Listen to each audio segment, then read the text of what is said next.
하루의 중심에서 세상을 잇습니다. 12시 34분에 만나는 스픽스의 1, 2, 3, 4 생방송으로 시작합니다. 진행을 맡은 오창익입니다. 축구는 아쉽지만 그래도 세상 일은 챙겨야 됩니다. 오늘 쟁쟁한 분들 모셨는데요. 한 분씩 소개해 드리도록 하겠습니다. 임세은 민주당 선임 부대변인 오셨습니다. 어서 오십시오. 네, 안녕하십니까. 네, 잘 지내세요? 네, 잘 지내고 월드컵도 잘 보고 또 전 아들이 또 축구 선수다 보니까 와. 감회가 또 더 남다릅니다. 그러면 지금 몇 학년이요? 중학교 1학년이요. 그러면 5년, 4년은 좀 빠르지만 8년 후에는 혹시 월드컵 대표 선수로 네, 제발 좀 그랬으면 좋겠지만 뭐 그러니까요. 그렇게 네. 큰 기대는 안 합니다. 아니요. 그래서 그분들은 정말 하늘이 내려주신 분들이고 월드컵 뛰는 분들은 네. 하여튼 네, 운동선수 챙기느라고 고생 많으십니다. 게다가 당무도 하시고요. 이동학 전 민주당 최고위원 오셨습니다. 어서 오십시오. 네, 안녕하세요. 네, 잘 네, 지내셔요? 그럼요. 네. 네, 방송 많이 하고 네. 네, 또 요즘에 지역위원장도 신청을 해가지고 어느 지역이요? 인천 중구 강화 옹진 네. 심사 진행 중입니다. 야, 될지 모르겠어요. 몇 분이나 어려운 몇 지역인데, 분이나 민주당 2명. 2명. 네. 저 백령도에 좀 지분이 있습니다. 아 그렇습니까? 나중에 도와주십시오. 네. 어려운 지역이지만 어쨌든 민주당 깃발 꽂자. 그거를 지금 진짜 어렵죠. 예. 강화도 어렵고 옹진도 맞습니다. 어렵습니다. 거기 군수가 민주당이 되는 경우도 거의 없거나 이번에 옹진 군수 됐습니다. 오, 너무 잘 됐다. 축하드립니다. 네, 이동학 네. 최고 덕분이군요. 아니 뭐 후보님께서 열심히 하신 네, 거죠. 네. 네, 당원분들이 열심히. 옹진이 됐어요? 네, 네. 야, 엄청나네. 그 현역은 국민의힘인 거죠? 그렇죠. 네. 배준영 의원이에요. 네, 좋습니다. 용기가 대단합니다. 네. 저는 못하는데 무서워서 현역 의원님들이 화내실까 봐. 조현선 변호사도 오셨습니다. 어서 오십시오. 네, 안녕하세요. 조현삼입니다. 네, 역시 같은 질문 잘 지내세요? 네, 잘 지내고 있습니다. 오늘 뭐 그 현업이랑 방송이랑 같이 하느라고 바쁘게 지내고 있습니다. 네, 좋습니다. 네, 저보다 왜 이렇게 진중하시지? 저는 목소리를 완전 크게 하는데 되게 원래 약간 스타일이 차분하시고 그래가지고 네. 저는 톤을 맞추겠습니다. 예. 소개도 안 했는데 투표 나오고 톤을 높이도록 하겠습니다.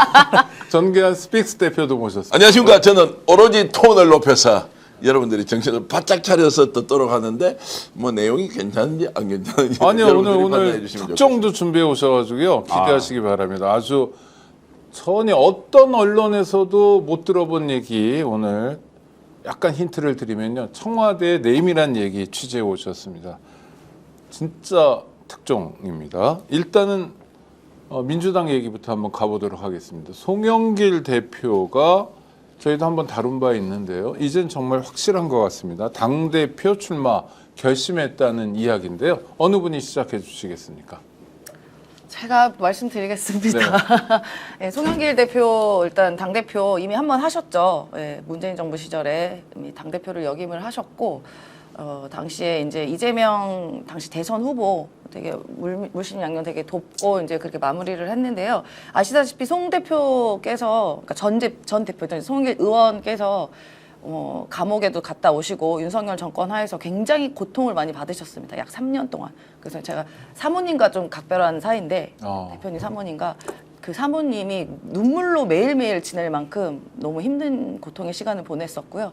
어쨌든 본인의 힘으로 사실 그 역경을 잘 이겨내고 무죄까지 받아서 이제 당으로 복귀를 하신 겁니다. 근데 송 대표께서 지난 1년 동안 민주당이 이재명 대통령을 잘 서포트하는 거에 대한 근본적인 좀 고민과 걱정이 굉장히 많았던 걸로 알고 있어요. 그 서포트를 잘 못한다라는 판단이 있네요.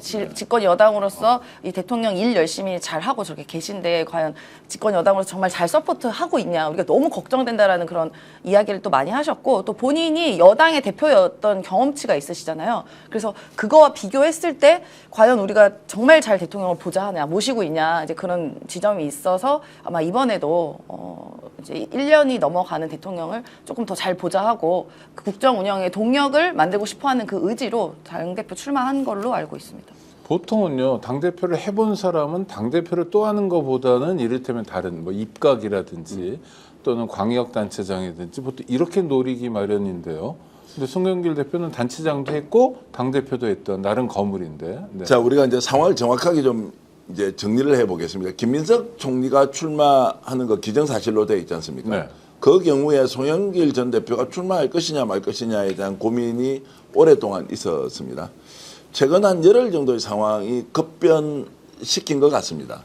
지금까지는 이제 송영길 대표가 출마하기보다는 김인석 총리를 좀 돕는 위치에서 이번에 전당대회를 좀 관찰하고 바라보고 어떻게 하지라고 고민했던 수준인데 지난 한 열흘 동안의 상황이 정청래 대표 그리고 대통령과의 갈등, 민주당 내의 여러 가지 전당대회를 둘러싼 또는 지방선거 평가에 대한 것들이 막 뒤섞이게 되면서 송영길 전 대표의 출마에 대한 요구가 엄청 많아졌습니다. 왜냐하면 정청래 대표와 실제로 맞짱 토론 정도로 할 수 있는 사람은 김인석 총리 좀 부족한 거 아니냐.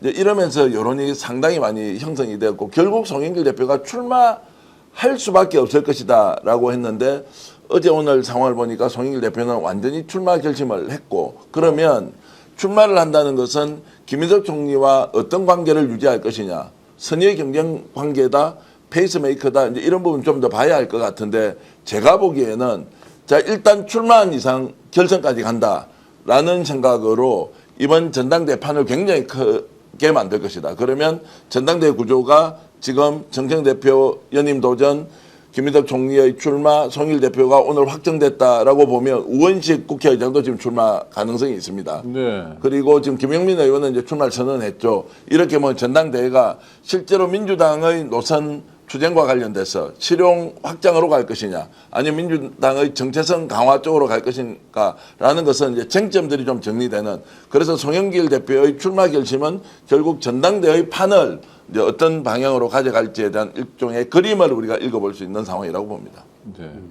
저는 이동학 최고. 이제 송영길 대표께서 보여주셨던 모습이 기억되는 거는 어쨌든 선당 후사. 지금은 사실 개인의 사사로움을 앞세우기보다 그리고 다음 진로에 대한 진퇴에 이 당대표직을 맡음으로 인해서 뭔가 역할이 있을 거냐 없을 거냐 이런 걸 논할 게 아니고 실제로 집권 여당으로서 대통령을 든든하게 뒷받침하는 것 그리고 국민들께서 불안해하지 않게 하는 것 그것만으로도 상당히 중요한 역할이라 보거든요. 그래서 그런 측면에서 송영길 대표께서 자신이 이제 그런 역할들을 할 수 있지 않겠냐 이런 생각들을 하시는 것 같고 이 아젠다 세팅하거나 혹은 지지층들과 함께 뭔가 그 상황을 모아내고 그리고 실제로 지지층들에 대한 소구력도 있지만 협치를 할 수 있는 또 역량을 또 가지신 분이라고도 생각이 들거든요. 협치는 야당과의 협치. 그렇죠. 야당과도. 그러니까 싸울 건 싸우더라도 뒤에서 예를 들면 제가 메시지 이렇게 좀 센 거를 내야 되지 않아요? 라고 하면 실제 뭐 특별한 어떤 이름이나 이런 것들을 거명하면서 누군가를 콕 집어가지고 하는 거 이런 거 잘 안 하세요.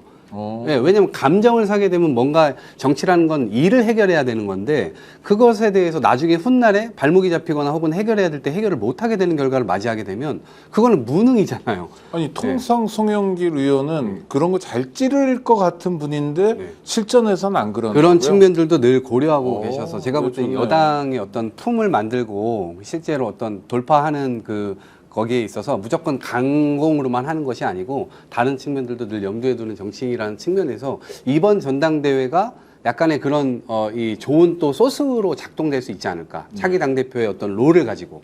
네. 좋습니다. 제 네. 기억으로도 송 대표가 이제 여당 대표이셨을 때 당시에 야당의 대표 이준석 대표였거든요. 그렇게 자주 만나서 밥을 먹었었어요. 토론도 자주 했잖아요. 네, 자주 하고 그리고 되게 대우해줬던 기억이 나요. 당시에 이제 일단 이준석 나이 대표, 차이도 많고 나이 차이 당세에도 차이가 나는데도 네, 네. 파트너로 인정하고요. 파트너로서 아주 정중하게 대해줬고, 그래요? 네, 당시에 이준석 대표가 당 내에서도 당신들의 당 내에서도 좀 약간 무시하고 이랬거든요. 뭐 원외이기도 하고 나이도 어리고 이래서 사실 그 의원들이 이준석 대표를 좀 무시하고 막 패싱하고 이런 경우가 있었는데 당시 송영길 대표는 이준석 대표 불러다가 뭐 저녁도 자주 먹고 토론도 자주 하고 또 조금 돌파해야 될 것들이 있잖아요. 그러니까 다선 의원이셨으니까 네네. 그런 것도 좀 해결책도 좀 많이 해주시고 그랬던 적이 그때 많다라고 재난지원금 지금 맞아요. 말하니까 생각나는데 재난지원금 관련해서 합의된 적 있었잖아요. 네네. 근데 국민의힘에서 이준석이 이거 합의해 왔다고 해서 막 뒤집어 엎고 막 그랬을 때도 네. 결국에는 그런 협치 정신에 의해서 이준석하고 그 합의가 됐었던 거였거든요. 네. 그런 지점들이 있었어요. 그러면 그때는 정치가 살아 있었던 거네요. 그렇죠. 네. 지금은 여야간에 뭐 그런 게 없죠. 안 보죠 지금 안 서로. 보고. 네. 대화 상대가 없잖아요 실제로. 그렇죠. 저기는. 네. 우리 조현산 변호사. 물론 송영길 전 대표죠. 이제 송영길 의원의 경우에는 이번 출마 결심을 굳힌 거 물론 과거에 본인이 당 대표 경험을 했고 지금 국회 내에서 뭐 여야 협치가 실종이 되었던 부분을 고민했을 수도 있겠죠. 저는 근데 가장 중요한 포인트는 본인이 당 대표를 했기 때문에 당 대표로서 어떤 역할을 해야 되는지를 잘 알고 계시는 거 아니겠습니까?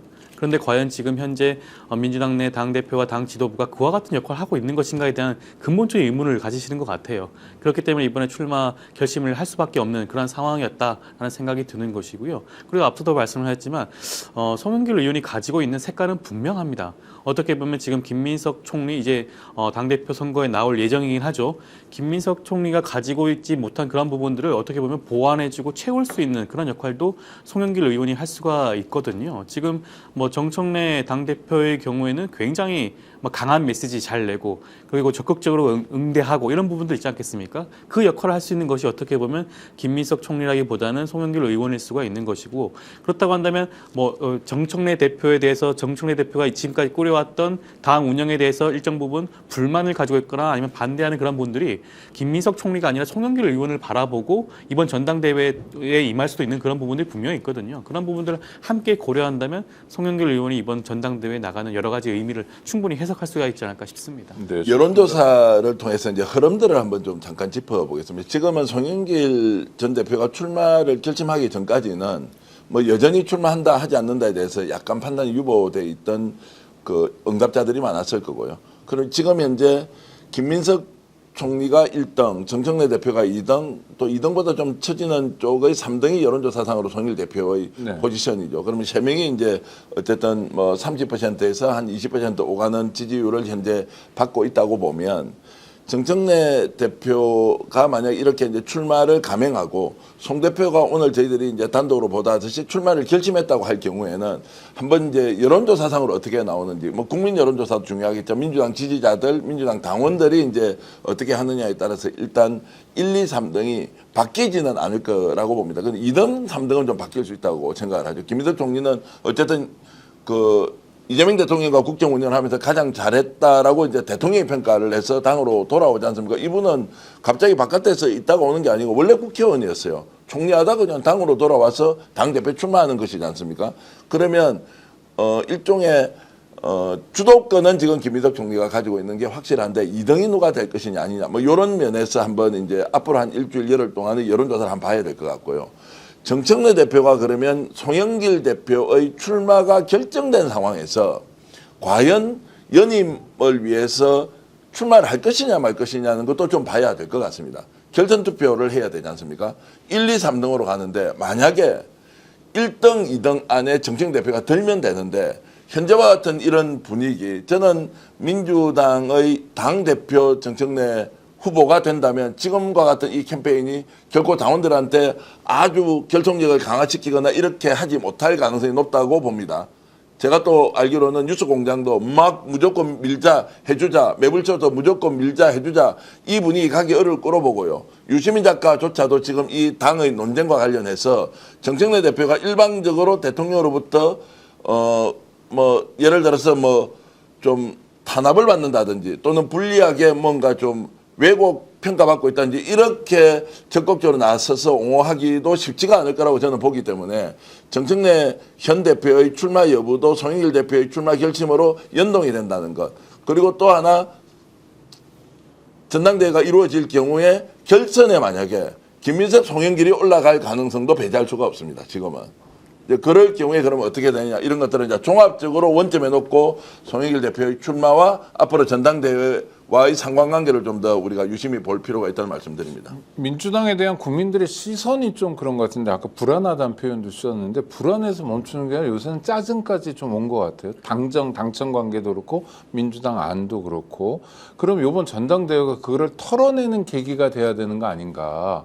이를테면 뭐 당의 노선 싸움을 하든 당에 뭘 하든 간에 그런 면에서 좀 말씀 주실 분 계실까요? 아니 그렇죠. 네. 근데 네거티브전으로 이게 흐르게 되면 멸망전으로 갈 겁니다. 멸망전. 멸망전. 네. 그러니까 지금 말씀해주신 대로 짜증도 날 것이고 더 이상 지지를 왜 해줘야 되지? 자기들끼리 밥그릇 가지고 싸우는 듯한 느낌이잖아요. 대통령은 지금 그릇을 좀 넓혀보자. 그래갖고 여당이 세상을 품고 대통령도 품으니까 이거를 일치시켜가지고 더 큰 민주당으로 가야만 우리가 다수파를 국민들 내부에서 이뤄야만 뭔가 하고 싶은 것들을 할 수 있는 동력이 생기는 거잖아요. 근데 스스로 여기서 서로를 상처내고 하다 보면 둘 다 만약에 쓰러져요. 그럼 경기 끝나도 이거를 리더십 있게 가지고 나갈 사람이 없어지는 거잖아요. 상처낸 상태로. 그렇기 때문에 저는 멸망전으로 가면 안 되고 두 가지 측면 굉장히 중요하다 봅니다. 첫 번째, 당원들을 다 결집시켜낼 수 있느냐, 그러한 역량을 가졌느냐, 이게 중요하고, 두 번째로는 국회에서 실제로 대통령을 뒷받침하는 법안의 성과를 낼 수 있느냐, 이게 매우 중요합니다. 이거는 원내로만 탓할 게 아니에요. 총괄적으로 민주당이 그러한 품들을 갖고 있어야만 국민 여론도 만들고, 그거를 기화로 해서 국회에서 뭐 압박을 하든 아니면 협상을 하든 협력을 하든 그런 방식의 것들이 만들어질 수 있을 겁니다. 그러면 이 과정이 저는 그렇게 설계될 수 있어야 된다라고 보고, 아마 저는 김민석 총리도 마찬가지고 송영길 대표도 마찬가지고, 혹은 뭐 정청래 대표께서 혹시라도 나오신다면 그러한 싸움을 해야지, 이게 과거에 너가 어땠니 저쨌니 이거 얘기하는 순간 제가 볼 땐 평택골 난다, 이렇게 봅니다. 그러니까 집권 여당이라는 것에 국민에 대한 기대는 당연히 우리 이재명 정부를 잘 뒷받침하고 뭔가 안정적인 걸 보여줘야 되거든요. 그리고 네. 미래 비전을 보여줘야 돼요. 과연 내가 이제 그러니까 야당은 싸울 수 있죠. 우리 대통령 SNS 그 메시지처럼 뭐 군대, 창, 야당 그렇게 쌓여지는 거면 집권 여당 큰 그릇으로 미래 비전을 보여주고 건전한 정책 토론을 해야 되는 거거든요. 그러니까 우리 국민들이 딱 봤을 때 그래 우리가 여당에 대해서 무엇을 기대하지 하는 거 보면 앞으로 내가 어떻게 먹고 살 것인가에 대한 그 미래 설계를 보여줘야 되는 거 아니겠습니까? 만약에 우리가 여당 내에서 토론을 하더라도 AI 시대에 우리가 뭐 그 채용 문제가 심각해지는 것, 청년 문제 해결해야 되는 것, 또 더 나아가 부동산 문제 어떻게 해야 되는 것, 이런 걸로 첨예하게 토론을 하는 건 우리 건전한 토론이죠. 그러면은 국민께서 보셨을 때도 아, 우리의 삶을 걱정해 주는구나라고 생각하지. 갑자기 1인 1표제 전 분명히 필요하다고 생각합니다. 1인 1표제 가야 될 방향이라고 생각하고, 검찰 개혁도 반드시 해야 되는 건데 자꾸 저런 문제에만 침착하는 건 아닌가. 가더라도 함께 가야 되는 건데 왜 저긴 저런 노선 투쟁을 하지? 왜 저렇게 정쟁만 하는 거지? 라는 모습을 보여주면 우리 국민께서 집권 여당에 대한 기대가 확 낮아지는 거 아니겠어요? 대통령의 지지율이 당선되셨을 때가 49.4로 당선되시고 49.7로 시작했어요. 네. 그런데 대통령이 60 후반까지 만들어 놓은 겁니다. 거기에는 이재명 대통령 후보를 찍지 않으신 분들도 아, 이재명 대통령을 믿어보자. 실용주의, 동합, 포용 이런 관점으로 내 삶이 나아지겠구나. 이런 효능감이 있구나라는 지지 때문에 그 찍지 않은 분도 지지를 한 거 아니겠어요? 그런데 딱 봤더니 집권 여당이 뒷받침해 주지 않는 것 같아. 내 삶을 걱정해 주지 않는 것 같아. 자기들끼리 막 싸우는 것 같아. 그러면 그 지지를 철회하죠. 그 불안한 마음이 저는 대통령 지지율도 같이 멱살짝 끌고 내려온 거라고 보거든요. 그러니까 우리가 기대하는 집권 여당의 모습을 좀 보여주는 이번 전당대가 됐으면 좋겠다라는 바람이 있습니다. 그리고 AI 말씀하셨는데 그런 얘기들을 하면 밖에서 보는 당원들도 그렇겠죠. 밖에서 보는 국민들 입장에서는 와, 이 사람들 뭐 아는 게 있네, 뭐 실력이 있네, 이런 느낌도 좀 든든하달까 이런 느낌도 줄 수 있거든요. 싸움 박세를 하는 거와 달리. 네, 알겠습니다. 저희가 준비한 특종을 말씀드릴 순서가 됐는데 그 전에 우리 구독자 여러분은 잘 하시겠지만 들어오시면서 좋아요 한번 딱 눌러주시고 들어오시고 또 구독도 해주시기 바랍니다. 그게 저희의 힘입니다. 우리 정기현 대표가 취재하셨다고요? 청와대에 뭐 변화가 있습니까? 아, 뭐 특종이라고 할 건 아니고요. 이제 흐름을 뭐 저희들이 이제 처음으로 좀 말씀을 드리는 것 같은데, 홍익표 정무수석이 지금 경질될 가능성이 높다라는 겁니다. 경질설. 정무수석의 경질이라는 것은 정무 라인에서 제대로 대응을 하고 있느냐 없느냐에 대한 전제가 있을 것이고요. 정무수석은 올 1월 달에 우상호 수석이 이제 강원도지사 출마한다고 일단 사표 내면서 후임으로 들어갔고 19대, 20대, 21대 3선 서울 성동에서 국회의원을 했던 홍익표 수석인데 최근에 이제 두 가지 큰 사건이 벌어졌죠. 청와대에서 보면 정권은 짧다고 이야기를, 대통령이 해외 순방 중에 정권은 짧다라는 이야기를 해버렸습니다. 이때 지금 뭐 비서실에서 정무수석을 중심으로 얼마나 효과적으로 대응했느냐. 아니, 대통령의 해외 순방 성과를 알려도 될까 말까 하는데 집권 여당에서 정권은 짧다라는 방식으로 대통령을 직접 제기했는데 그 정권을 짧다라는 단어는 어디서 썼느냐.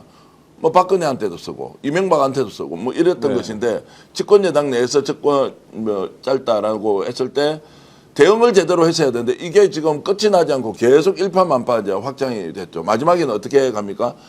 이재명 대통령 당무 개입한 것이다 이렇게 또 주장을 해버리지 않습니까? 말도 안 되는 이야기이고 오늘 조현산 변호사가 이제 당무 개입이 진짜 법적으로 뭔지 아닌지를 좀 따져주시긴 할 건데 이런 것들까지 이제 터져버리니까 정무 라인이 제대로 일을 못했다라는 것. 지금 뭐 대통령은 일단 뭐 특별한 사유가 없는 한 뭐 경질이라는 방식으로 이렇게 뭐 정리를 하고 이렇게 하는 걸 보지 않았지 않습니까?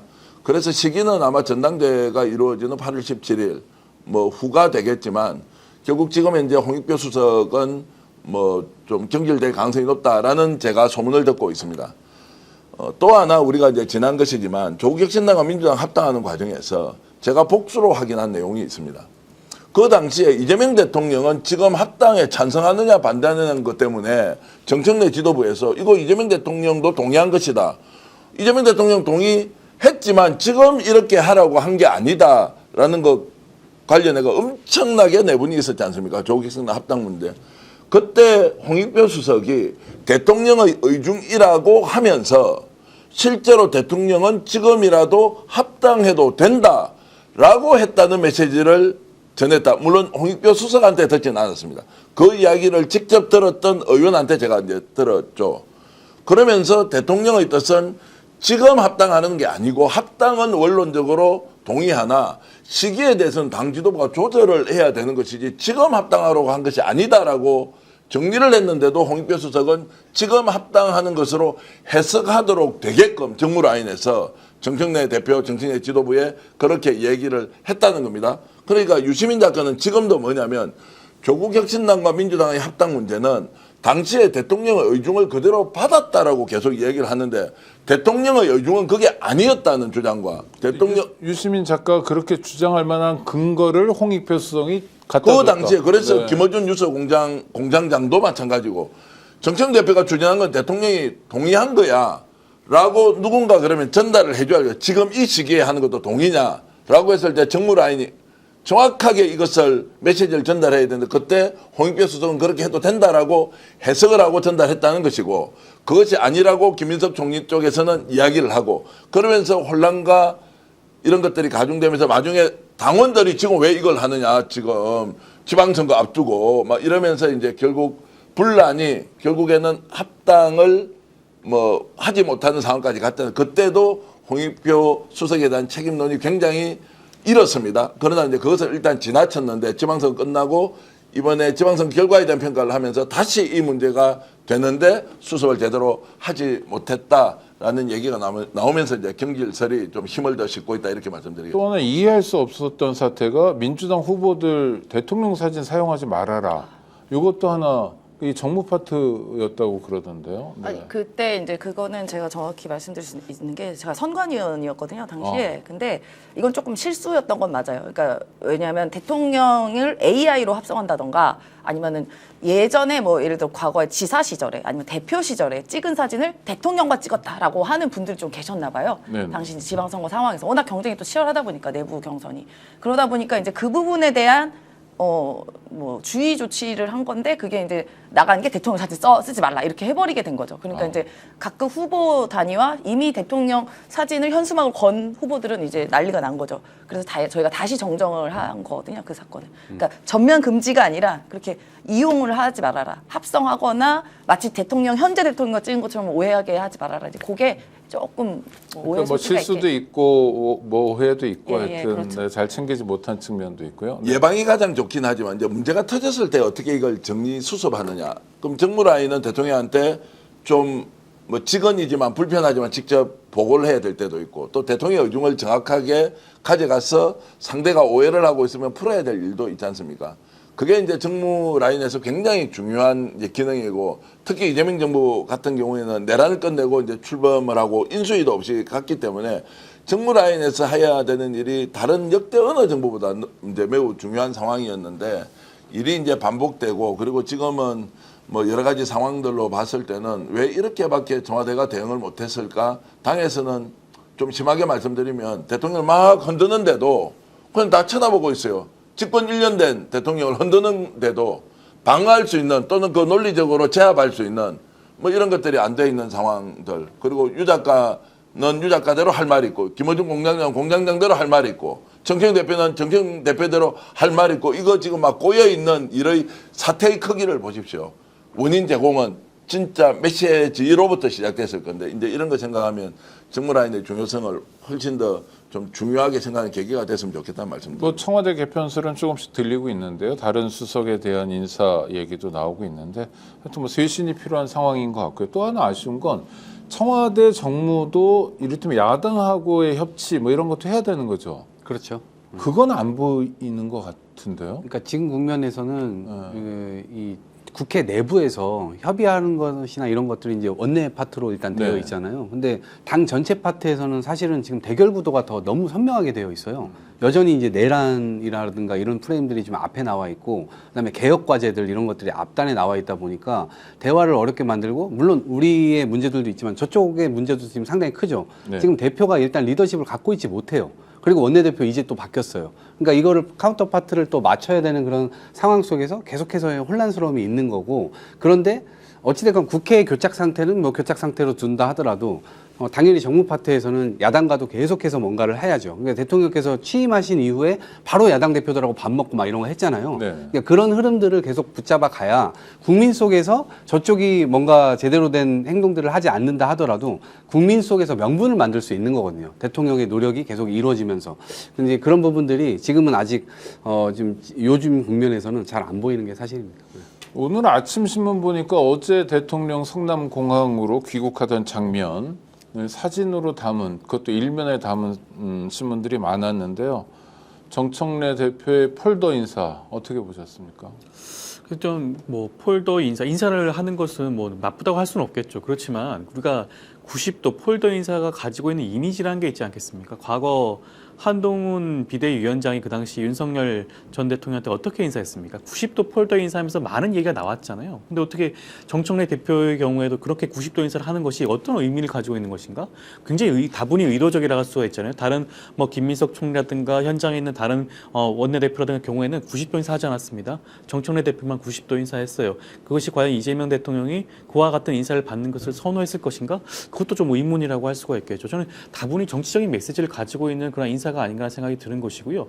지금 그 각종 지금 저희가 얘기를 나눈 것도 당과 지금 청와대 그다음에 정부 간의 여러 가지 불협화음 얘기를 하고 있는데, 어떻게 보면 이와 같은 90도 인사, 폴더 인사가 자칫 잘못하면 그것을 더욱더 폭발력 있게 보여줄 수가 있는 그러한 장면이 아닌가 싶어서 저는 좀 굉장히 조금 뭐 부적절한 부분도 지적하지 않을 수가 없지 않을까 싶습니다. 조선일보가 오늘 저걸 인면으로 내세운 거죠. 조선일보도 그렇고 뭐 아니, 여러 보수 언론에서 저렇게 네. 이제 완전 90도로 수그리는 사진 아마 그쪽에서만 찍은 것 같고, 뭐 좀 82도라는 이야기도 있고 뭐 여러 가지. 아, 네.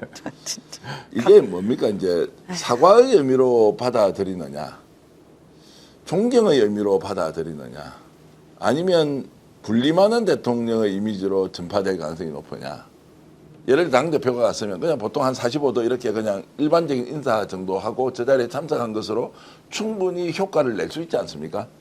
지난번에 출국할 때는 못 갔는데 이번에 입국할 때는 그래도 갔다는 것은 갈등도 좀 해소하고 좀 평이하게 서로 악수를 하면 되는데, 굳이 저기에서 90도로 인사를 하는 것이 상징적인 의미로 누구한테 이렇게 좀 골탕을 먹이는 겁니까? 아, 정청 대표가 이렇게 이제 수그릴 정도로 본인은 진심으로 사과를 하고 있다, 이런 느낌이 옵니까? 저 사진 보면 이재명 대통령은 역시 군림하고 있는 대통령의 당대표가 저렇게 숙이면 당이 완전히 청와대에 복속돼 있다는 느낌을 줍니까?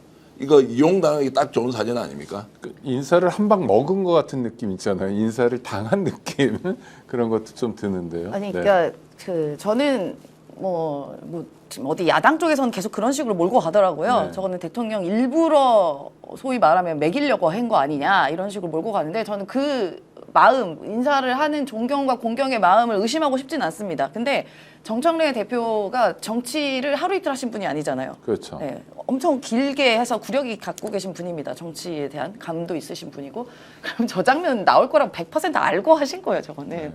그러니까 머릿속에 얼마나 계산을 많이 하셨겠어요. 그날 가셨을 때 내가 무슨 말을 하고 대통령이 오시면 어떻게 해야겠다고 다 시나리오를 짜고 갔을 거란 말입니다. 그리고 저 사진이 나올 거라고 알고 갔을 거예요. 그러니까 뭐 그 의도는 저는 모르겠습니다만, 이 사진을 보면은 딱 그 생각 바로 말씀하신 것처럼 그거 생각나잖아요. 그게 긍정의 이미지는 아니거든요. 당시 한동훈 그 갈등 관계에 있었을 때 한동훈 당시 비대위원장이 윤석열한테 90도 인사했던 그거 그거 너무 화제됐잖아요. 화제 현장. 화제 현장에서. 근데 그게 긍정의 의미로 쓰이지가 않았는데 과연 저게 옳을까 모르겠고, 그리고 일단 첫 번째로는 대통령님의, 제가 아는 대통령님은 저렇게 90도로 인사는 별로 안 좋아해요. 그럼요. 안 좋아할 좋아해요. 리가 없잖아요. 안 좋아하세요. 원래도 안 좋아요. 원래도 안 좋아해요. 평소에 또 저렇게 평소에도. 인사도 하지도 않았고. 평소에도 저런 거 안 좋아하세요. 그 왜 저렇게 해서, 아유, 그 뭐 매긴다는 표현이 좀 뭐 잘못됐죠. 그런데 이제 이게 지금 뭔가 상황을 수습하고 푸는 쪽으로 당 대표가 좀 있어야 하는데 대통령의 지적이 과했다, 무리했다라는 게 아니라 진짜 국민들이 생각하던 지방선거 결과에 대한 좀 분통을 좀 대통령이 대신 풀어준 면이 있지 않습니까? 그럼 좀 겸허하게 받아들이고 또 연임을 위해서 출마하고 하는 것들은 또 다른 게임으로 내가 당원들한테 심판을 받겠습니다 라고 가야 하는데 저런 정도로 가면 결국 뭐 대통령 뭐 대단한 거야? 뭐 대통령도 대통령일 뿐이지 라는 이제 느낌이 있어서 저게 개인의 정치적 미래에 전혀 도움이 되지 않을 것 같은데 저렇게 하니까 저희들처럼 굉장히 좀 중도적이고 통합적인 사람들도 와 이거 지금 이제 나서서 진짜 싸워야 되는 거냐 뭐 이런 느낌이 들어서 너무 불편했습니다. 또 하나는 대통령 저 사진을 보면 대통령이 손을 내밀고 있잖아요. 그 기다리고 있는 거거든요, 악수를. 맞아요. 저것도 사실 결례입니다. 제가 저 장면을 수십 번 돌려봤어요. 네. 수십 번 대통령님 표정, 몸짓, 그다음에 다른 분 김민석 총리라던가 어떻게 하시는지 봤는데 너무 부자연스러웠습니다. 그러니까. 왜냐하면 대통령이 저 장면에서 보면은 김민석 총리부터 시작해서 마지막 분 인사할 때까지 딱 13초가 걸립니다. 네. 13초 걸린 거 여러 번 돌아봤는데 이때 약간 먼저 기다리시잖아요. 되게 부자연스러웠어요. 네. 저 인사 때문에 약간 그런 점도 있습니다. 사실 인사할 땐 대통령의 흐름을 맞춰줘야죠. 그렇죠? 네. 자, 그래서 이제 대통령 1주년 기자회견을 하고 순방을 했을 때는 당 내에서 기본적으로 이 상황을 수습하는 국면으로 뭔가 이제 논의나 토론도 좀 생산적으로 이루어지고 이렇게 기대하고 나갔는데 가자마자 바로 이제 정권을 짤다라고 해버렸지 않습니까? 어제 대통령이 귀국하고 청와대로 들어가서 이제 깊은 숙고에 들어갔을 것이다. 앞으로 전국 구상을 어떻게 해야 할 것이며 전당대회는 또 어떤 방향으로 가는 것이 맞는지에 대한 대통령의 생각들이 있을 테고요.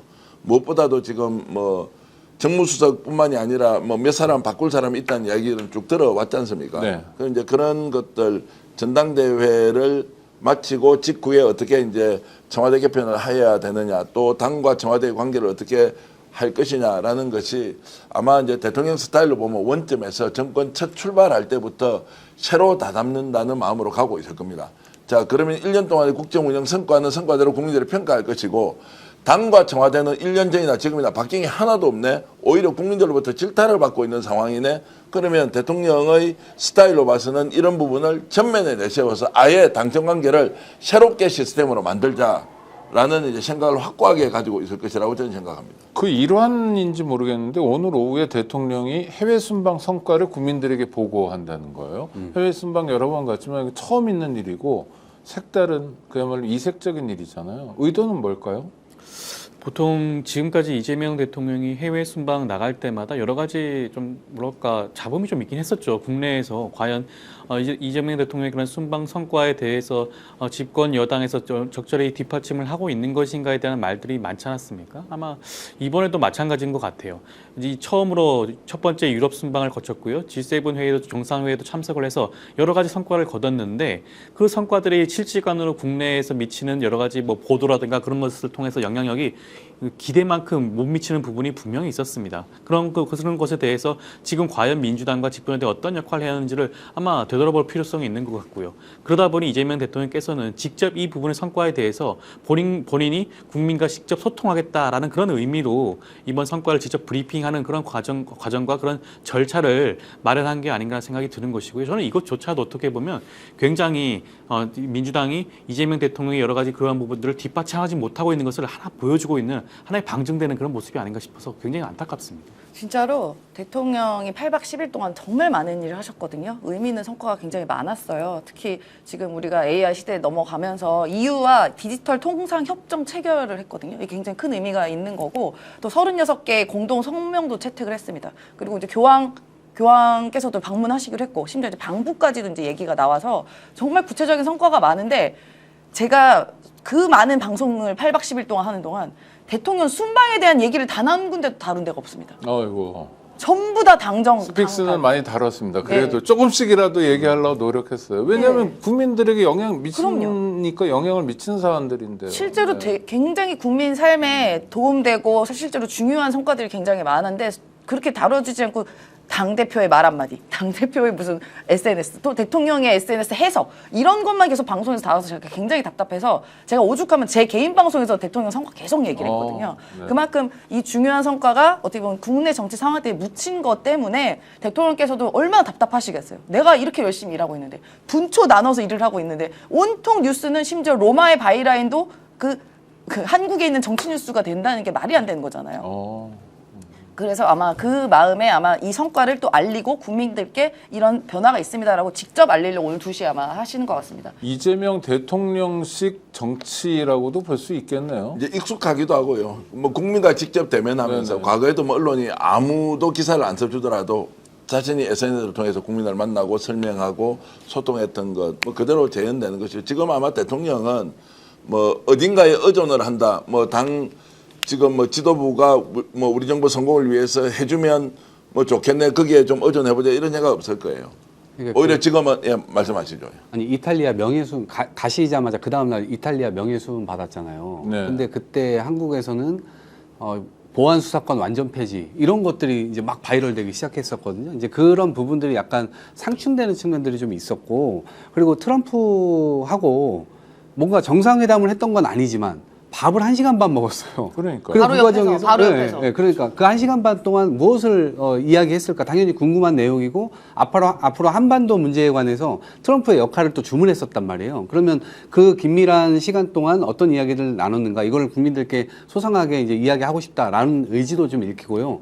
또 어쨌든 기자들 앞에서 이야기를 하게 되면 당 문제 얘기가 또 나올 거잖아요. 그러니까 그 뭐 예를 들면 기자회견이 1시간 반 정도 이루어진다 했을 때 1시간 10분 정도야 뭐 이렇게 순방 얘기 관련돼서 질문을 하고 그다음에 나머지 10분, 20분 정도는 또 이 얘기 안 나올 수가 없을 겁니다. 그럼 그것과 관련돼서 대통령도 아 이건 내가 직접적으로 이렇게 얘기를 해야 되겠다. 이게 계속 뭐 오해가 생기고 뭐고 뭔가 자꾸 누군가 꼬우고 막 이러니까 아예 이거를 내가 얘기하는 게 좋겠다라는 생각도 저는 있으시지 않을까 생각합니다.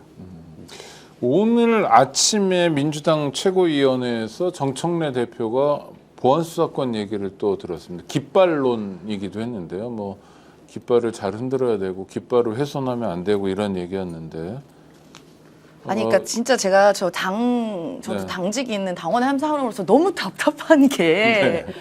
그러니까 중요해요. 보안수사권 중요하고 저는 검찰 그냥 영원히 아예 역사 속에서 그냥 폐지됐으면 좋겠습니다. 되는 거예요. 10월 되고 달에. 있어요. 네, 법이 통과됐어요. 네, 되고 기정사실이에요. 있어요. 근데 네. 이제 그러니까 갑론을박이 있는 문제잖아요. 보안수사권 폐지는. 그래서 저희가 사실 지방선거 전에 또 이 얘기가 나오면 이 당이 쫙 또 의견이 갈린단 말입니다. 그러니까 그냥 꼭꼭꼭꼭꼭 숨겨놨어요. 웬만하면 말 안 꺼내려고. 왜냐면 그 우리 안에서도 이야기가 너무 분명하니까. 근데 이게 어느 하나 틀린 의견은 없거든요. 다 다른 의견이지. 그런데 마치 보안수사권을 폐지를 찬성을 하면 이게 마치 내가 바른 사람, 이념이 제대로 박힌 사람이 되고 보안수사권 일부 있어야 된다 그러면 이게 완전히 검찰주의자 이렇게 되는 그 말도 안 되는 반쪽으로 짝 갈린 상황이 된단 말입니다. 그러면 화합하기 위해서는 저희가 물밑에서 토론하고 격렬하게 토론하되 이게 계속 물 밖으로 드러내면 또 우리가 우리 안에서도 의견 충돌이 일어난단 말입니다. 이거는 웬만하면 숨겨서 안에서 해결을 해야 되는 문제인데 답답하네요. 제가 또 이런 문제가 또 나오면 또 한번 의견이 갈려질까 봐. 그 이런 거는 뭡니까? 정청래 대표가 선언하진 않았지만 나는 내 갈 길 간다라는 선언으로 볼 수 있는 거죠.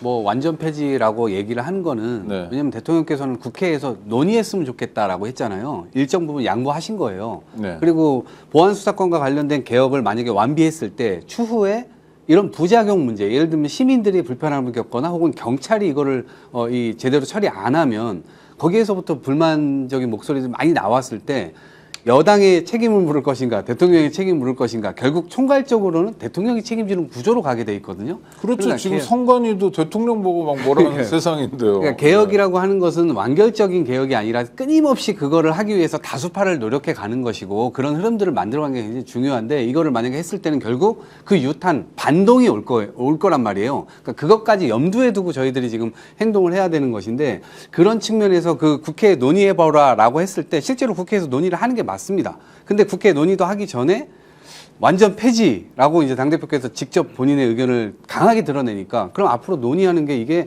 대결적 양상으로 갈 수밖에 없는 거 아니냐. 그러면 또 사달이 일어나잖아요. 보안수사권은 없어지는 거고요. 보안수사는 요구권 정도가 이제 결국 네, 개혁 그렇죠. 과제로 마지막 네. 남아 있는 것이니까 이걸 지금 가져오는 것도 이게 별로 철진한 그 일종의 유행과 같은 이야기. 보안수사권은 없어집니다. 근데 없어지는 걸로 결정난 거를 저는 더 심각하게 보는 것은 오늘 오후 2시에 대통령이 순방성과를 청와대에서 기자회견을 하겠다고 했어요. 네. 근데 집권여당의 대표가 오전 10시에 예를 들어서 최고위원 회의에서 보안수사권은 불변의 불가역적인 사안이다라고 이렇게 발언하는 게 어떤 메시지로 들으라고 하는 겁니까? 그것도 공개적으로 기자들이 다 있는 자리에서 대통령이 순방선거가 아주 좋았고 이거 지금 우리가 빨리 입법이 필요하면 입법이 필요한 대로 하자고 하는 것은 설사 내가 싫더라도 그렇게 해야 되는 게 예의예요. 그리고 대통령이 순방선거를 네. 오늘 오후 2시에 설명하니까 추임새라도 넣는 게 맞잖아요. 그건 당연한 거예요. 근데 그런 게 아니라 지금 보안수사권 관련해가지고 불가역적 당론을 다시 강조하는 것은 그거 어떻게 하자는 거예요. 그 말이 옳고 그러면 아니 그럴 것도 없이 다 합의됐어요. 검찰청 폐지됐고 보안수사권 그냥 안 받는 거예요. 다만 요구권 정도만 남겨놓자는 게 끝인데 이런 방식으로 정책 대표 하는 것은 왜 이럴까? 저는 잘 모르겠어요. 사실 우리가 일반적으로 생각하는 정치의 상식으로 보면 정책 대표가 한번 대통령한테 해보자고 지금 하는 것이냐라고 이야기를 하더라도 반론하기 어려울 거예요. 근데 이렇게 돌아서면 이렇게 얘기합니까? 아, 대통령 기자회견은 기자회견이고 원래 보안수사권 폐지는 우리의 당론이니까 한번 내가 강조했을 뿐이다. 이렇게 해석을 하면 됩니까? 아까 90도 인사하고 똑같은 거죠. 자, 이런 걸로 봤을 때 정말로 심각하게 지금 당대표가 역할을 잘못하고 있다. 그리고 은행도 지금 잘못한 것이라고 저는 보고 있습니다. 심각한 얘기 하나 더 우리 조 변호사님께 여쭤볼게요. 그 채널 A 보도였는데 정청래 대표가 측근들에게 내가 불출마하고 싶어도 못한다. 난 출마해야 된다. 왜냐하면 내가 불출마하면 대통령이 당무 개입을 한 거가 돼서 문제가 된다. 당무 개입이란 말, 이거 어제도 조금 살펴보긴 했는데 한번 점검이 필요할 것 같다는 의견들이 많습니다. 그러니까요. 당무 개입이라는 말, 그러니까 앞서 제가 이전 방송에도 한번 말씀드린 적이 있는데 당무 개입이라는 단어 자체를 우리 민주당 내부에서 하는 건 저는 굉장히 부적절하다고 보여져요. 보통 그런 것들은 일반적으로 야당에서 대통령과 여당을 공격하는 소재로 쓰기 위해서 당무 개입이라는 말을 쓰는 겁니다. 그럼에도 불구하고 이런 내용들이 우리 내부에서 나오고 있다. 저는 일단 우선적으로 그게 굉장히 문제라는 말씀을 좀 드리는 것이고요. 대통령의 경우에는 여전히 민주당 당원으로서 역할을 할 수가 있습니다. 그렇기 때문에 여러 가지 당론의 형성 과정에 여러 가지 입장을 밝힐 수도 있는 것이고요. 그럼 당론이 형성이 된다고 한다면 그 당론을 정책에 반영시킬 수 있는 그런 의무도 우리 당원 당규에 따른다고 한다면 정해져 있기도 해요. 그렇다고 한다면 어떤 것이 당무 개입이냐. 지금까지 법원의 좀 판단을 좀 살펴보면 될 것 같은데 과거에 박근혜 전 대통령의 경우에 당무 개입과 관련해서 법원의 판단을 받은 바가 있습니다. 그에 따른다고 한다면 구체적으로 개입을 한 거예요. 선거에 대해서 사실상 청와대가 중심이 돼 선거 전략을 세운다라든가 특정 후보가 당선되기 위해서 여러 가지 그런 여론이라든가 여론조사라든가 그런 부분들 진행을 한다라든가 그런 경우에 한해서 당무 개입을 했다라고 판단을 한 바가 있거든요. 근데 지금 이재명 대통령이 그와 같은 모습을 보여주고 있는 것인가요? 전혀 그렇지 않아요. 지금 일각에서 주장하고 있는 외부에서 주장하고 있는 당무 개입이라고 하는 것은 이번 지방선거에 대해서 일정 부분 평가를 했다라는 정도예요. 대통령이 지방선거에 대해서 평가를 못하는 겁니까? 당연히 그래 왔어요. 과거 정부들도 그렇게 해왔고요. 지방선거에 나와 있는 민심에 대해서 겸허히 받아들이겠다, 수용하겠다, 반성한다라는 모습이 어떻게 잘못된 겁니까? 그렇기 때문에 지금까지 나오는 어떤 대통령의 그런 행보에 있어서 당무 개입이라고 할 만한 그런 부분들은 전혀 없다라고 보여져요. 물론 공무원으로서 정치적 중립 의무는 져야 될 겁니다. 당연히 공직 선거라든가 당내 선거에도 개입을 하면 되는 건 아닌 건 맞아요. 그렇다고 한다면 지금 직접적으로 민주당 내부에서 있고 있는 전당대회 당대표 선거에 대해서 이재명 대통령께서 직접적으로 구체적으로 뭔가 개입을 하는 그런 정황들이 나와야 되는 겁니다. 지금 그 어디에도 그런 정황은 없다고 보여지는 것이에요. 그럼에도 불구하고 지금 당무 개입과 관련된 인터뷰를 이미 그런 내용들이 외부에 유출되고 있다. 그리고 심지어 보수 언론 통해 노출되고 있다. 그것 자체가 이재명 대통령이라든가 이재명 대통령의 마음을 읽고 따르고 있는 여러 후보들을 사전에 막기 위한 그런 다분히 정치적인 의도가 아닌가라는 생각을 할 수밖에 없을 것 같아요. 기준은 어떻습니까? 당헌이나 당규 이런 게 있잖아요. 당원 13조에 나와 있죠. 뭐라고 나와 있습니까? 이게 대통령께서 여기 재임 기간 동안 당론 결정에 참여할 권한이 있다. 이렇게 얘기하고 있습니다. 그리고 당론을 이행할 의무도 가진다고 하고 있어요. 그러니까 당연히 당론 형성 과정이라든가 뭐 당론이 꼭 그 뭐 원내에서 뭐 의총 열어가지고 하는 것뿐만 아니라 상당히 폭넓게 해석될 수 있는 측면이 있어요. 이게요, 저희는 이미 2017년도에 당원 개정을 통해서 실제 대통령과 당의 어떤 밀착 관계 이런 것들은 당원의 정신으로 하고 있는 겁니다. 그렇기 때문에 이거를 실제로 야당에서 공격하는 건 할 수 있지만 여당 내부에서는 얼마든지 대통령과 이런 소통을 공개적으로든 비공개적으로든 할 수 있다 보거든요. 근데 그런 측면에서 이거를 대통령이 만약에 내가 출마를 안 하면 대통령이 당무 개입으로 이거는 큰일이 날 수가 있다. 그렇기 때문에 내가 출마할 수밖에 없다라고 논리를 삼으면 당무 개입을 완전히 무슨 불법적인 요소로 지금 전제하고 있는 거거든요. 그러니까 저는 그거는 상당히 부적절하다 생각하고 이 본인의 출마와 관련된 것들은 순전히 본인이 당에 혹은 이 대통령의 국정 운영의 뒷받침에 내가 역할을 할 수 있다 없다 이런 것들로 판단을 해야 되는 것이지 대통령의 말을 끌어들여 가지고 그거를 명분 삼는 것은 안 된다 이런 생각입니다. 그러니까 민주당 당원에 보면 아예 그냥 정례적인 당정 협의를 개최해야 된다.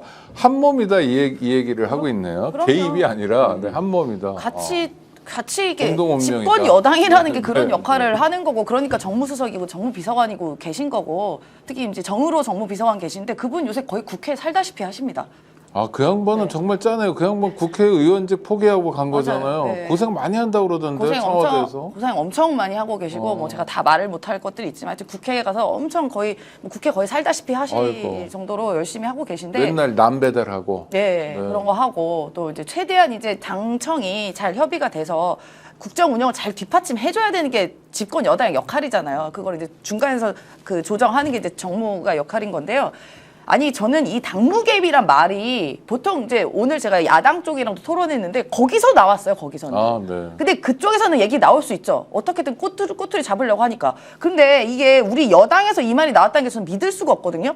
그러면 보십시오. 옛날에 박근혜 같은 경우 2016년에 그 친박계 공천하려고 정무수석실이 그 지시했던 게 있어서 그게 실형이 나왔습니다. 당시에 박근혜 탄핵되고 나서 2년 실형이 나왔어요. 그 다음에 또 그 당시 그 윤석열 때도 이준석 사퇴해야 된다. 그다음에 뭐 전당대회 개입했냐 안 했냐 얘기 나오고 또 뭐 다 아시겠지만 한동훈도 사퇴 요구했다. 그리고 우리가 귀로 모든 국민이 다 들었던 김영선 좀 해줘라 했던 걸로 당무 개입한 거 아니냐 해서 당시 민주당이 고발했었습니다. 그러니까 불법인 거예요. 당무 개입은. 근데 우리 민주당 집권 여당에 있는 관계자들 입에서 대통령 이재명 대통령 뭐 하지도 않으신 당무 개입 했다는 얘기가 어떻게 튀어나와요? 그럼 대통령이 당무 개입 불법했다는 얘기입니까? 이 전제가 대통령이 당무 개입 불법했다는 전제로 얘기한 거 아니에요. 얼마 전에 모 대변인도 그런 말을 했더니만 지금 또 저는 믿진 않습니다. 이 말 했다고 저는 믿고 싶진 않지만 대통령이 출마를 안 하면 당무 개입했다는 얘기가 어떻게 나와요? 근데 만약 믿지 않는다면 사실이 아닐 거라고 믿고 싶습니다. 그렇게. 아, 그렇죠. 그렇게 그러니까 믿고 싶습니다. 만약 사실이 아니라면 채널 A에 대해서 대응을 해야 되잖아요. 정청래 대표가. 그렇죠? 그런 대응은 없어서 믿고 싶습니다 상태에 멈춰 있는 것 같고요. 그만큼 위험한 일이라는 거예요. 당무 개입은 실형을 받았다니까요. 그럼 대통령 그렇게 하신 거냐고. 안 했잖아요. 그리고. 대통령을 범죄자라고 욕한 것일 수도 있겠네요. 그러니까요. 그래서 네. 제가 너무 화가 납니다. 정말로. 그래서 이제 대통령이 당무 개입을 했다는 전제로 보면 지금부터는 어떤 경우에도 전당대회에 의견을 내지 마라라는 저는 압박으로 느껴지고요. 그래서 이재명 대통령이 오늘 오후에 기자회견을 하면서 뭐 의견을 안 낼지 저는 뭐 진솔하게 본인 생각을 밝힐 거라고 보는데요. 정세균 대표가 이제 저런 부분에 대해서 인정도 내가 한 발언이 아니다. 그건 곡해되었다라고 이제 정정도 하지 않지 않습니까? 이제 이런 것이 원래 정치하는 스타일인지도 모르겠어요. 오늘 아침에 이제 최고위원 회의에서도 물론 외교 성과에 대해서는 충분히 설명을 했고 그걸 좀 잘하고 만들어 갑시다. 당은 좀 화합과 뭐 이런 걸로 하는데 그 상태에서 바로 검찰 그 수사 네, 보안 수사권 문제를 거론하면서 이렇게 가는 행위가 저는 이제 너무 불편하고 그러면 이 상태에서 오늘 제가 사실 오전에 이제 인터뷰하는 분들께 좀 여쭤봤죠. 정세균 대표가 저렇게 하고 있을 때 그러면 이제 당 대표가 사실 모든 것을 좀 통합적으로 이렇게 가야 되는 싸움은 좀 말리고 흥정은 붙이고 이렇게 가야 되는데 당 대표가 아예 나서서 대통령과 맞서는 듯한 저런 행동을 할 때 그럼 우리는 어떻게 해야 되느냐? 뭐 늘 통합주의자 비판은 하지만 그래도 칼을 들고 찌르고 싸우고 하지 않아야 된다는 사람들은 이거 어떻게 해야 되느냐? 야 진짜 난감하다. 아예 통합을 주도하고 있는 사람이 권한을 갖고 있으면 바깥에서 그것이 뭐 정통성이 부족하다 막 욕을 할 수 있지 않습니까? 그러면 충분히 뭐 일리가 있습니다. 그러면 뭐 잘 생각해 오시면 이러면 되는데 좀 심하게 말씀드리면 얼토당토 안 한 방식으로 지금 당 지도부가 막 저렇게 가고 있을 때 반대하는 우리는 어떻게 해야 되지? 그러면 치고받고 싸울 수는 없고 그렇다고 말로 싸우니까 한계가 있고 이거 어떻게 해야 되느냐는 생각이 있어서 만나는 사람마다 제가 사실 물어보고 있습니다. 이 방송 보시는 시청자 여러분들도 이럴 때는 어떻게 해야 되는지 좀 답변을 해주시면 좋겠다는 생각이 듭니다. 뭐 또다시 이재명 지키기 뭐 이런 거 해야 될 것 아니 같아요. 그러니까 그것은 야당일 때는 그게 당연히 그렇게 해야 네. 되는데 집권 여당의 대통령이 돼서 국정 운영을 진짜 역대 어떤 대통령보다 잘하고 있는데 민주당에서 이걸 잘 뒷받침을 못해서 이재명 지키기 운동을 하자 이게 지금 말이 되는 거냐 이렇게 좀 저는 말씀드릴 수밖에 참, 없습니다. 네, 뭐 말이 안 되는데 다음 주제로 한번 가보겠습니다. 진짜 말이 안 되는 사람 얘기를 한번 해보려고 하는데요. 장동혁 씨입니다. 갑자기 입원을 했다고 그래요. 아픈가요? 모르겠습니다. 하여튼 여러 가지 이야기가 나오고 그 국힘 안에서 사퇴론도 거센데요. 일단 지금 사기 특혜 의혹, 기획부동산 이건 뭡니까? 이거 이제 제가 고발을 했던 사건이에요. 네. 연초에 저희 민생경제연구소에서 고발을 했었는데 어. 그때는 그렇게 주목을 안 받았거든요. 네네. 근데 느닷없이 TV조선에서 이게 막 계속 보도가 나오는 거 보니까 그것도 조금 시기가 좀 묘하긴 합니다만 이게 어떤 거냐면 장동혁 대표가 판사 시절에 그 가족들이 약 10억 원 정도의 이제 장동혁 대표 지역구 근처에 있는 서산 땅 쪽에다가 약 700제곱미터 정도를 투자를 해요. 10억 정도를. 근데 당시에 그 기획부동산 업체 A가 있습니다. A. 네. 근데 여기가 사기를 친 거예요, 사실상. 투자자들 상대로 사기를 쳤는데 사기를 치니까 이제 투자했던 분들이 돈을 다 날렸겠죠, 투자금을. 그래서 장동혁 대표도 약 10억 가량이 이제 날라간 상황이 됐어요. 그런데 이 기획부동산이 이제 교묘하게 이제 편법을 이용해서 부동산 기획부동산 C를 또 만듭니다. 네. 그런데 그 과정에서 장동혁 그 대표가 법조인이잖아요. 법적인 조력을 많이 해줍니다. 이래저래 여러 가지로 법적인 조력을 C를 기획하고 만드는데 조력을 해주는데 희한하게 장동혁 대표 가족만 대토로 보상을 받습니다. 잃어버린 10억 원을. 자기한테 사기를 친 사람들한테 한테 도움을 주고 도움을 주고 6억 정도를 그러니까 토지를 대신 보상을 받아요. 6억 정도를. 근데 나머지 투자자들은 한 푼도 못 받았거든요. 그 전문 용어로 양아치라고 하는 범죄인데요. 와. 그 사건입니다. 오, 황당하네. 정말요? 네. 오. 그래서 저희가 연초에 고발했거든요. 두 건을. 네네. 근데 이제 TV조선에서 이제와 저게 막 불거진 거 보니까 제가 좀 희한하다고 그러고. 희한하다. TV조선 단독 보도가 아니네. 네, 저희가 고발했어요. 뉴탐사에서 뉴탐사에도 보도를 많이 했고 또 직접 고발도 작년에. 민생경제연구소도 했잖아요. 예, 하고 저희가 기자회견도 했거든요. 그때는 주목을 하나도 못 받았었어요. 저게 수사는 저 사진이네요. 예. 안진걸 소장 백승. 저건 이제 어제 저건 엊그저께, 어제. 어제 이제 이거 백은종 관련해서 대표하고 네. 국회에서 이제 그 국토위 소속 의원들하고 맞아요. 백은종 대표 이렇게 나오셔서 이제 예, 저건 어제 한 거고 저희가 1월인가? 수사는 지금 진행되고는 있습니까? 예, 경찰에 넘어가고 아니 수사는 그 당시 하고 올 초부터 문제 제기를 했으면 수사 그때 됐습니까? 최근에 뭐 다시 이 문제가 부상을 하면서 수사를 시작한 거. 지금 저희가 변호사분이 계속 조사받고 이런 예. 거 하고 계시더라고요. 계속 하고는 그럼 계세요. 수사는 하고 있네요. 예, 예. 하고는 뭐 적극적으로 하고 있는 건 같진 않고. 근데 이번 계기를 통해서 이제 좀 열심히 하지 않을까 싶어요. 이거를 TV조선에서 굉장히 지금 며칠에 걸쳐서 지금 리포트를 계속 내고 있거든요. 아, 네. 근데 그것과 관련돼서 장동혁 대표가 이거 전부 다 지금 법적 조치하겠다 이러고 있는데 TV조선은 물러날 생각이 없는 것 같아요. 다 사실이다 이렇게 그냥 헤드라인 걸어서 계속 내더라고요. TV조선을 응원할 줄이야. 그러니까 최근에 장동혁 씨가 저를 페이스북에 쓰면서 오창익은 더 말할 게 없는 사람이라고 평가를 했는데 저는 그냥 장동혁 보니까 나쁜 놈이네요. 아니 어떻게 지금 오 대표를 이렇게 아니 제가 지적했습니까? 법무부에 예. 검찰 인권 존중 미래위원회 참가했다. 예. 그러면서 이제 위원이 7명인데 뭐 위원장은 민변 회장이었던 사람이고 하면서 한마디씩 하다가 제 차례가 되니까 더 말할 게 없는 사람이라고 그래가지고 재밌었는데 장동혁이야말로 그런 사람이네요.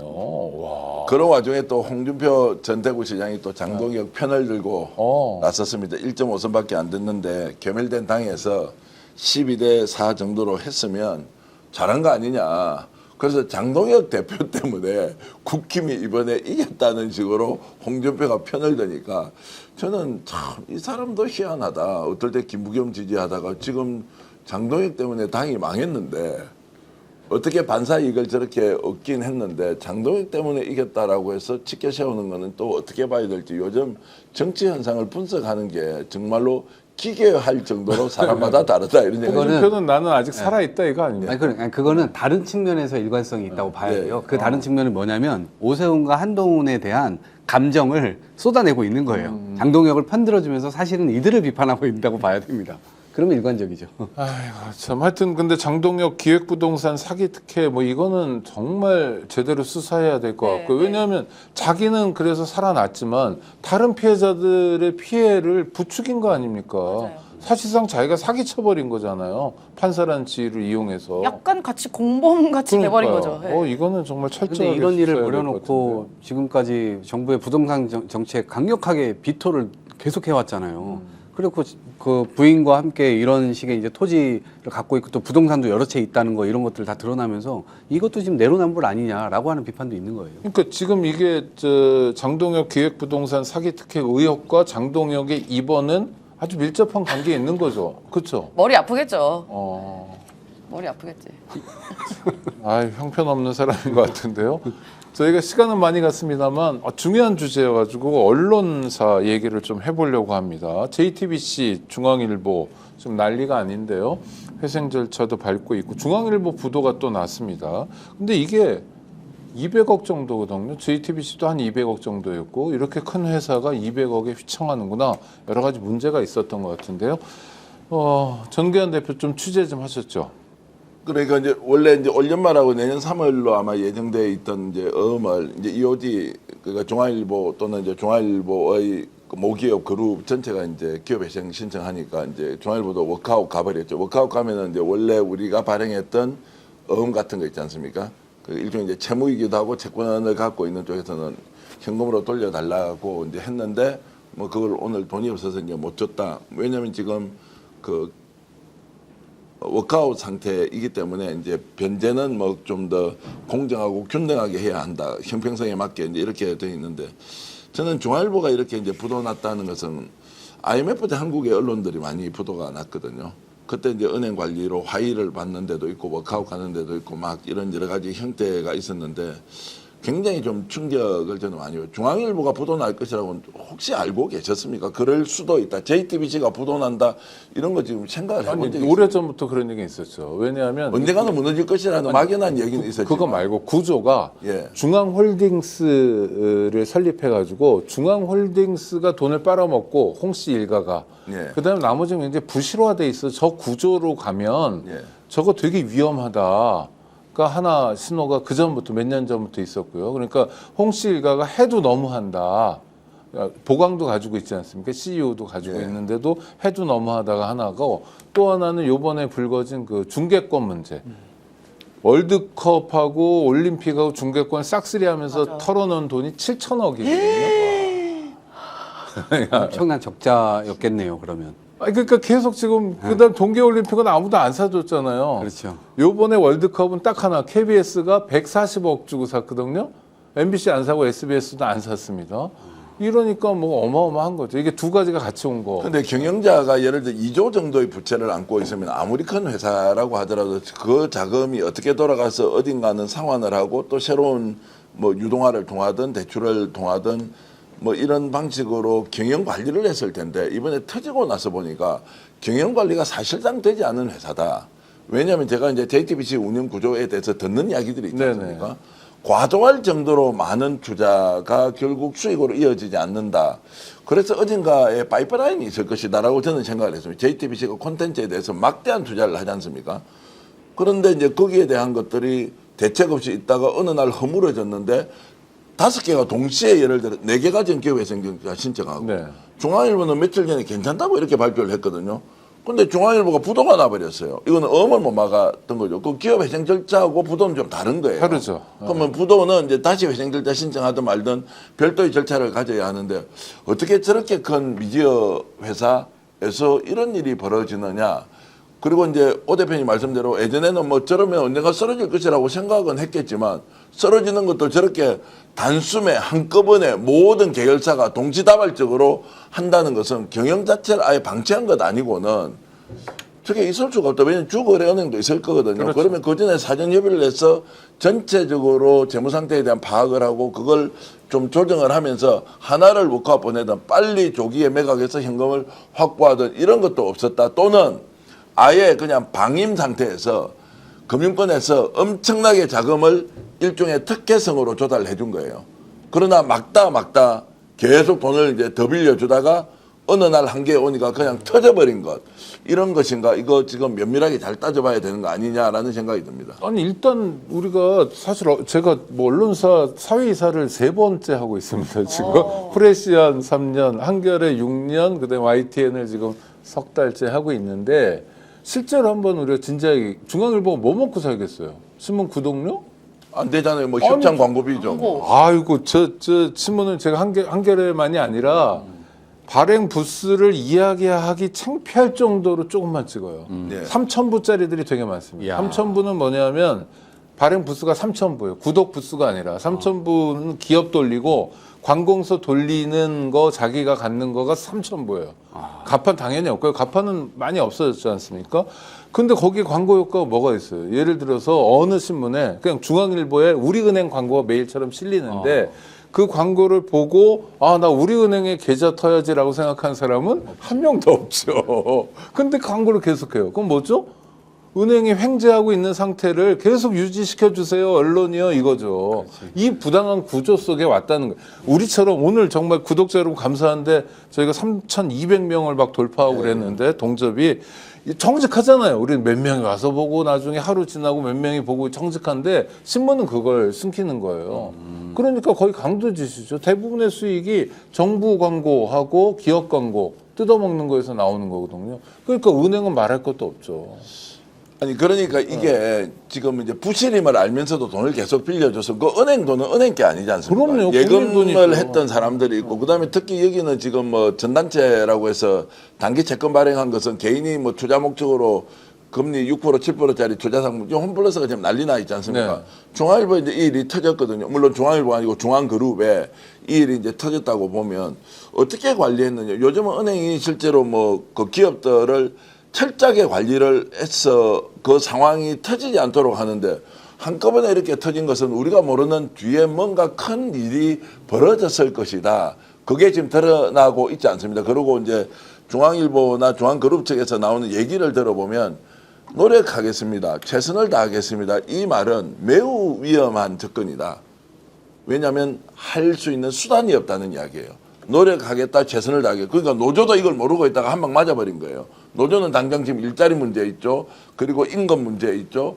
월드컵 지금 취재 나가 있는 기자들이 그 회사 법인카드를 뭐 현지에서 써야 될 거 아니 아닙니까? 법인카드 다 막았대요. 다 막았다는 것은 이제 이미 회사가 회생결제 신청하니까 카드사가 일단 돈을 못 받고 이게 지금 회생채권으로 가기 때문에 그것은 재산이 뭐 1조 있다가 나중에 계산해보면 1,000억이다 그러면 자기가 받을 빚을 10분의 1밖에 못 받으니까 채권을 그러니까 다 중단을 해버리니까 개인 카드를 쓰고 있는데 직원에 대한 대책도 아예 없다. 누군가 나서서 이거 비상대책위원회를 구성해서 뭔가 수습을 하고 있다. 이 보도도 안 나와요. 아니 근데 정부 입장에서 그럼 JTBC나 중앙일보가 망했어요? 문을 닫아요?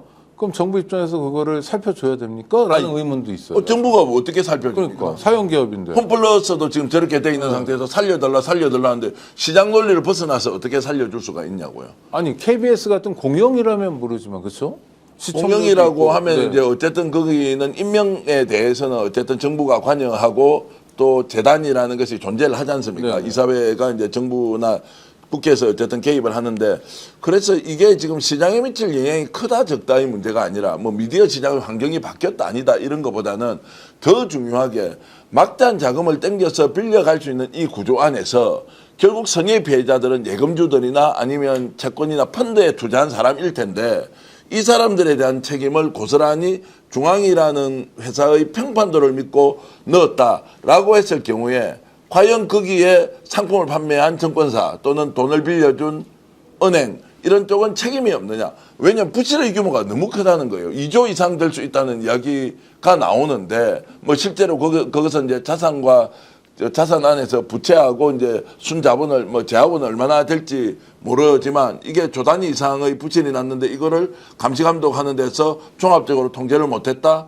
뒤늦게 써야 이제 지금 뭐 신용평가 회사들이 뭐 거래 중지 상태로 뭐 D 등급이다 C 등급이다 매긴다는 것은 이미 버스 지났는데 손 흔드는 거 비슷한 상황이어서 좀 더 언론이기 때문에 봐줘야 된다는 것이 아니라 언론이지만 거기에 대해서는 다른 기업에 대해서 철저하게 관리 감독하듯이 지금 정부 당국에서는 나서야 한다고 저는 봅니다. 네, 맞습니다. 언론이어서 그동안 기업 경영에서 특혜를 누렸던 거고요. 그게 굼따. 그러니까 JTBC 사옥 매각해도 안 팔리고 중앙일보도 마찬가지거든요. 하여튼 나름대로 노력은 했는데 아주 심각한 상황이 계속 반복되고 있는 건데 저는 대한민국의 언론 지형이 바뀌는 아주 중요한 하나의 계기인 것 같습니다. 똑같은 종편이라도 뭐 TV조선, MBN 그리고 또 채널 채널 A. A는 그 부채 비율이 10% 20%밖에 안 돼요. 네. 여기는 2000%가 넘더라고요. 왜 이런 일이 나는 벌어지는지 도대체 이해를 할 수가 없고 참 이런 것들을 이번에 이제 잘 살펴봐야 한다. 그것만 뭐 화려하고요. 그리고 뭐 제가 이제 좀 부가적으로 말씀을 드리면 아마 JTBC는 출범하면서 이렇게 생각했다고 저는 들은 바가 있어요. 우리도 이렇게 종편 출범했으니까 MBC, SBS처럼 오히려 민간 영역에서 대한민국을 압도하는 수준의 지상파가 될 것이다. 이런 목표를 가지고 갔다는 얘기가 있었고요. 그렇죠. 손석희 사장도 채용하고 뭐 전권도 넘기고 그다음에 드라마 제작도 아주 대형 프로젝트 뭐 이런 거 많이 하고 여태까지 그런 모습이었죠. 영화제도 자, 그렇게 이제 종편을 MB 정권에서 받고 났어요. 이것도 방송에서 제가 처음 드리는 말씀인데 TV조선도 비슷하게 야 우리가 이제 지금 방송사 하나 받았으니까 종편을 받았으니까 MBC, SBS 이상으로 가보자라고 대규모 투자를 하는 계기가 있었습니다. 그때 한반도라는 혹시 대하 드라마 비슷한 아주 빅 그 프로그램을 한 게 있습니다. 네네. 그때 200억인가 투자를 결정을 하고 무슨 TV조선 200억에서 드라마 시작하느냐 초창기 이야기입니다. 그때 TV조선에서 이걸 딱 시작을 해보고는 이거 잘못됐다고 싶어서 한 100억 정도 손실 보고 그걸 조기 종영을 한 게 있었거든요. 그때 TV조선 내에서 이렇게 판단을 했다는 거예요. 우리가 종합편성 채널로 방송 시장에 들어갔는데 MBC나 SBS처럼 하는 순간 조선일보까지 다 망한다. 그래서 우리는 우리만이 할 수 있는 뭔가를 기다려야 한다는 쪽으로 돈을 덜 쓰고 이제 이렇게 아주 좀 뭐라 그럽니까 구두쇠 경영 같은 걸 했다는 아니 거예요. 그 방 씨들이 잘한 거죠. 그렇죠. 네네. 그러고 나서 한 10년 만에 무엇을 만나요? 미스터 트롯을 만나요. 그리고 이제 종편 시장. 그 전까지는 기성의 생각을 하고 있던 지금 TV조선 경영주들이 야 이제 기회 MB로부터 특혜 받았으니까 우리도 SBS나 MBC가 될 수 있다라고 세게 가려고 하다가 딱 중단을 했고 거꾸로 JTBC는 이제 어떻게 갔습니까? 결국 그렇게 해서 10몇 년 지나고 나니까 결국 저렇게 부도가 나는 상황까지 갔다는 말씀을 좀 드리면서 뭐 우리 인생과 비교해 봤을 때 우리가 어떤 특정한 상황이 있을 때 이걸 어떻게 해석하느냐가 설명하느냐가 대책을 세우는 게 매우 중요하다 이 말씀을 드립니다. 아니 뭐 신문 크기로 보나 또 방송 크기로 보나 한국 언론에서 차지하는 비중이 있는데 하여튼 중요한 사건인 것 같고요. 그래서 우리 구독자들과 함께 한번 살펴봤습니다. 중앙홀딩스 문제, 중앙미디어그룹 문제였고요. 마무리를 해야 되겠습니다. 오늘 하여튼 동접이 3,200명까지 끌어올려 주셨는데 저희 방송 2주 만에 스코어입니다. 다음 주에는 10,000 돌파할 것 같습니다. 많이 도와주실 거죠? 좋아요로 눌러주시고요. 자 이제 패널들께서 한마디씩 해주시는 마지막 한마디 순서입니다. 우리 조현삼 변호사님.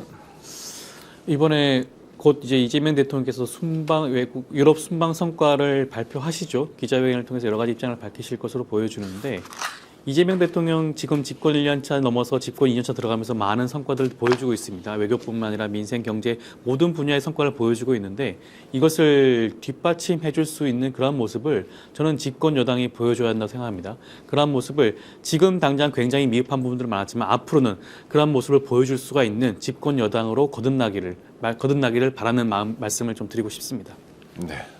임세현 소장 부대변인. 네, 아니 뭐 다 상관없고요. 둘 다니까. 네. 그러니까 저도 이제 정치에 이제 뛰어든 사람이고 뭐 한 정당으로 따지면 10여 년이 넘었으니까 뭐 어쨌든 그 정치를 어떻게 잘 해보겠다고 하는 사람인데 결국 정치의 본질은 무엇이냐 우리가 한번 고민을 해보면 뭐 여러 가지 답을 내놓을 수 있겠지만 제일 중요한 게 저는 갈등 조정이라고 생각하거든요. 갈등 조정. 그게 또 역할이기도 하고 그러면은 우리가 갈등이 있을 때 그걸 조정하고 어떻게 보면 화합하고 잘 만들어 나가야 되는 것이고 특히나 우리 같은 구성원 내에서는 좀 그래야 된다고 생각합니다. 그게 바로 리더의 역할이라고 생각하고 특히나 집권 여당이라는 그 무거운 책임감에서는 이런 역할이 훨씬 더 중요하기 때문에 우리 많은 그 리더 분들께서 이런 역할을 좀 충실히 잘 이행해 줬으면 좋겠다라는 바람이 듭니다. 네, 알겠습니다. 우리 이동학 최고위원. 저도 많은 걱정과 우려 속에서 당원들께서 지금의 상황을 아마 판단하시고 보시고 계실 것이라고 생각하는데 저희가 어떻게 만든 정권입니까? 이재명 정부가 출범하기까지 정말 숱한 갈등들을 겪어왔고 또 엄청난 탄압과 뭐 이런 서사들을 거쳐서 국민들께서 만들어주신 거예요. 그거는 그 과정에서 국민들과 당원들이 똘똘 뭉쳐서 결국 이 결과를 만들어낸 건데 제가 20년 전에 그때도 당시 당원이었는데 노무현 정부가 확장적 정책도 많이 했죠. 기존의 지지 세력과 다른 어떤 이 실용적 정책을 좀 하면서 지지층과 이격거리가 있었어요. 그러니까 그때 대통령을 끝까지 지키지 못했고 그런 것에 대한 빚이 지금까지 남아있는 거 아닙니까? 그러니까 그러한 전철을 다시 가면 안 된다. 후회할 일을 만들면 안 된다라고 하는 측면에서 지금의 상황들이 저는 어쨌든 잘 봉합되고 이재명 정부의 성공, 이재명 대통령이 대단해서가 아니라 정말 5,200만 분의 1의 시간을 지금 책임지고 있는 분이기 때문에 반드시 대통령을 중심으로 생각을 해서 이 민주당 정권이 성공할 수 있도록 끝까지 똘똘 뭉쳐 갔으면 좋겠다 이런 생각입니다. 네, 정규환 대표. 대통령 어제 귀국할 때 얼굴을 보고 저는 마음이 굉장히 아팠습니다. 얼마나 이제 뭐 속이 상할까 또는 한편으로 앞으로 어떻게 해결할까 이런 생각을 했을 수 있고요. 근데 이재명 대통령을 저는 지켜보면서 위기를 기회로 만들어내는 특별한 역량을 가진 정치인이다. 기회가 생기면 이것을 어떻게 더 큰 성과로 만들 것인가를 강력한 추진력으로 또 이루어내는 분이다 이런 생각을 하고요. 그러면 대통령이 뜻하는 바 실용 노선은 민주당의 정체성을 포기하자는 것도 아니고 정체성을 지키되 우리는 좀 더 외연을 확장하는 새로운 정당으로 가자 이런 것이라고 보고요. 저는 그래서 이렇게 이야기하겠습니다. 민주당의 지향을 진보라고 부인한 사람은 아무도 없습니다. 그런데 민주당에게 더 중요한 것은 우리가 진보성을 가지고 있는 정당이 아니라 세상을 진보시키는 것이 민주당이 진짜 해야 될 일이다.